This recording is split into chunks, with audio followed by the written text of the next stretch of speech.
देखो बेटा, एक्सरसाइज 6.2 का क्वेश्चन नंबर 6 हम कर रहे हैं। इस क्वेश्चन में क्या ये कहते हैं इन फिगर 6.33, ये फिगर गिवन है हमारे पास।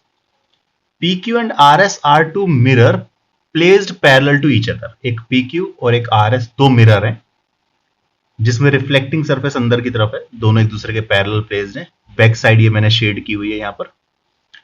N incident ray A B strike the mirror PQ at B।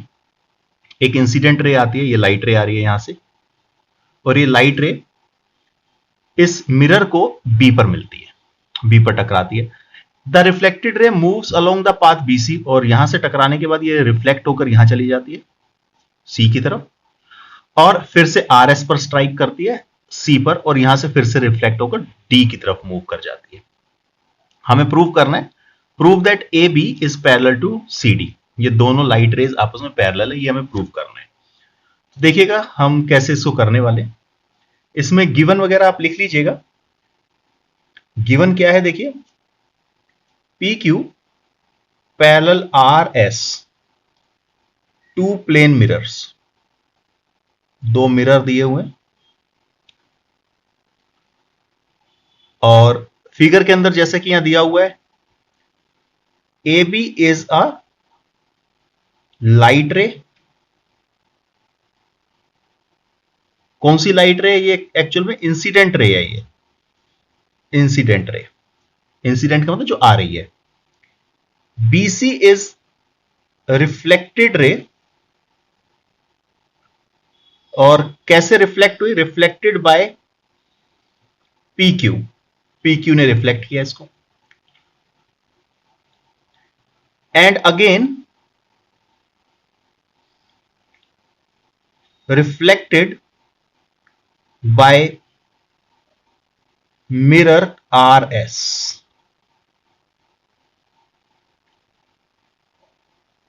And reflected ray CD formed.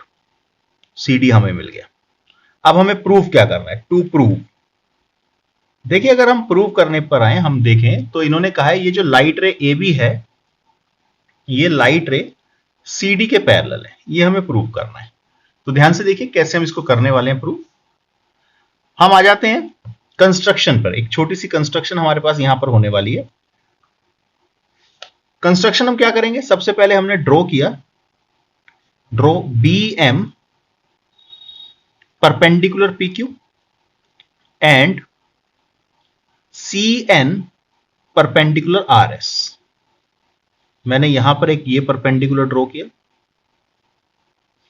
और इसको M बोल देता हूं। एक ये परपेंडिकुलर ड्रॉ किया और इसको N बोल देते हैं। चलिए, ये परपेंडिकुलर का मतलब ये 90 डिग्री के एंगल है ना। That means BM and CN are the normals. अब देखिए, क्योंकि आप 8th क्लास में ये पढ़ चुके होंगे कि जो नॉर्मल होता है, इंसिडेंट रे जब आकर टकराती है तो जो एंगल ऑफ इंसिडेंस होता है वो एंगल ऑफ रिफ्लेक्शन के इक्वल होता है। ये एक प्लेन मिरर है, ये इंसिडेंट रे है, रिफ्लेक्टेड रे, ये नॉर्मल है। परपेंडिकुलर जो होता है नॉर्मल होता है, इमेजिनरी लाइन। तो जो एंगल ऑफ इंसिडेंस होता है वो एंगल ऑफ रिफ्लेक्शन के इक्वल होता है। तो सेम यहां पर भी वही होगा। ये एंगल 3 से एंगल 4 के इक्वल हो जाएगा, इंसिडेंट एंगल, और ये रिफ्लेक्टेड एंगल। तो प्रूफ, ध्यान से समझिएगा प्रूफ को कैसे हम करेंगे। देखिए, एंगल ऑफ इंसिडेंस इक्वल होता है एंगल ऑफ रिफ्लेक्शन के। ये क्या है? Law of reflection. तो इसी की वजह से एंगल 1 जो होगा बेटे वो एंगल 2 के इक्वल हो जाएगा, ये वाला एंगल इस एंगल के इक्वल। And angle 3 equal to angle 4, और एंगल 3 एंगल 4 के इक्वल हो जाएगा। अब देखिए, आप जानते हैं PQ पैरेलल है RS के। ये दोनों पैरेलल है, दोनों मिरर पैरेलल है एक दूसरे के। BM परपेंडिकुलर है PQ पर, BM परपेंडिकुलर PQ पर, और सी एन परपेंडिकुलर है, ये सी एन आर एस पर, और ये दोनों आपस में पैरेलल है। तो अगर बेटे ये दोनों आपस में पैरेलल है और ये इस पर परपेंडिकुलर है, ये इस पर परपेंडिकुलर है, इसका मतलब क्या होगा कि बी एम और सी एन ये दोनों भी पैरेलल हो जाएंगे, बी एम और सी एन पैरेलल हो जाएंगे। कारण दो पैरेलल लाइंस पर दोनों परपेंडिकुलर है, दोनों 90 डिग्री का एंगल बना रहे हैं। अब इसका मतलब हुआ कि angle 2 equal to angle 3, angle 2 equal to 3 कैसे? जेड फॉर्मेशन हो गया, जेड बन गया ऑल्टरनेट इंटीरियर एंगल्स की वजह से। ऑल्टरनेट इंटीरियर एंगल्स इक्वल होते हैं। अब देखिए एंगल 2 का डबल और एंगल 3 का डबल, मैंने इसका भी डबल कर दिया, इसका भी डबल कर दिया। अब डबल से फायदा क्या होगा, देखते हैं ध्यान से, डबल से क्या बेनिफिट होगा। आप 2 एंगल 2 को लिख सकते हो एंगल 2 प्लस एंगल 2, और 2 एंगल 3 को लिख सकते हो एंगल 3 प्लस एंगल 3। मैंने इसको 2 बार लिख दिया, एंगल 2 प्लस एंगल 2। ऐसे सेम इसको angle 3 plus angle 3, angle 3 plus angle 3 क्या होगा? 2 एंगल 3।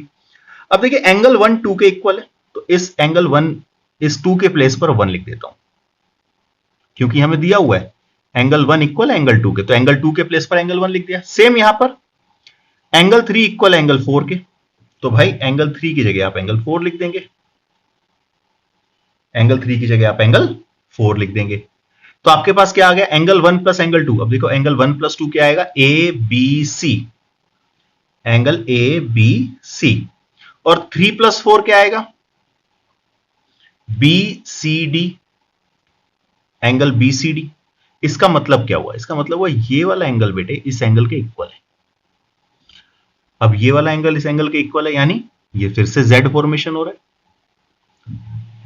अब देखिए ये जेड फॉर्मेशन हो रहा है, ये एंगल इस एंगल के इक्वल है, इसका मतलब ऑल्टरनेट इंटीरियर एंगल्स इक्वल है।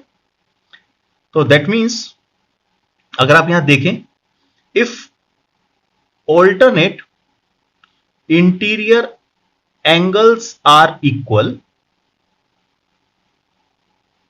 Then lines are parallel.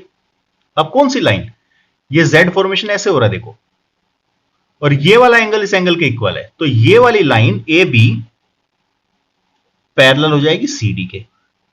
और यही आपको प्रूव करना था कि प्रूव कीजिए ए बी सी डी के पैरेलल है, hence A B parallel to C D. ये बेटा 6.2 एक्सरसाइज का लास्ट क्वेश्चन था, क्वेश्चन नंबर 6। इसको नोट कर लो, फिर हम आगे चलते हैं बेटा।